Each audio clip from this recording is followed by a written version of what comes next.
வணக்கம். ஆகாஷ்வாணி புதுச்சேரி செய்திச் சுருக்கம் வாசிப்பவர் வீரமணி. பிரதமர் திரு நரேந்திர மோடி ஒருநாள் பயணமாக இன்று ஒடிசா மாநிலம் செல்ல உள்ளார். ஜார்சுகுடாவில் தொலைத்தொடர்பு, ரயில்வே, உயர்கல்வி, சுகாதாரம் உள்ளிட்ட பல்வேறு துறைகளில் 60,000 கோடி ரூபாய்க்கு மேல் மதிப்புள்ள பல மேம்பாட்டு திட்டங்களை தொடக்கி வைத்து அடிக்கல் நாட்ட உள்ளார்.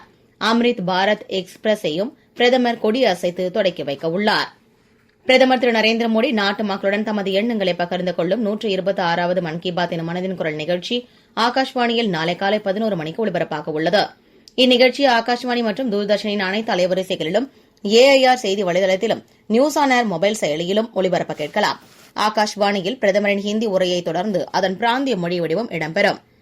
புதுச்சேரி அரசு பொதுப்பணித்துறை கட்டிடங்கள் மற்றும் சாலைகள் தெற்கு கோட்டத்தின் மூலம் 48,66,000 ரூபாய் மதிப்பீட்டில் மணவெளி தொகுதிக்கு உட்பட்ட பூரணங்குப்பம் கிராமத்தில் உள்ள அய்யனார் கோவில் சாலையை மேம்படுத்தி புதிய தார் சாலை அமைப்பதற்காக பூமி பூஜை நேற்று நடைபெற்றது. இதனை சட்டப்பேரவைத் தலைவர் திரு செல்வம் துவக்கி வைத்தார். நிகழ்ச்சியில் பொதுப்பணித்துறை அதிகாரிகள், கோவில் நிர்வாகிகள் உடனிருந்தனர்.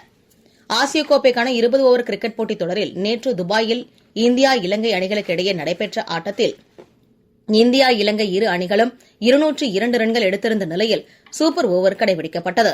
இதில் இலங்கை 5 பந்துகளில் 2 விக்கெட்டையும் இழந்து 2 ரன்னில் ஆல் அவுட் ஆனது. தொடர்ந்து விளையாடிய இந்திய அணி முதல் பந்திலேயே 3 ரன் எடுத்து இறுதி ஆட்டத்திற்குள் நுழைந்தது.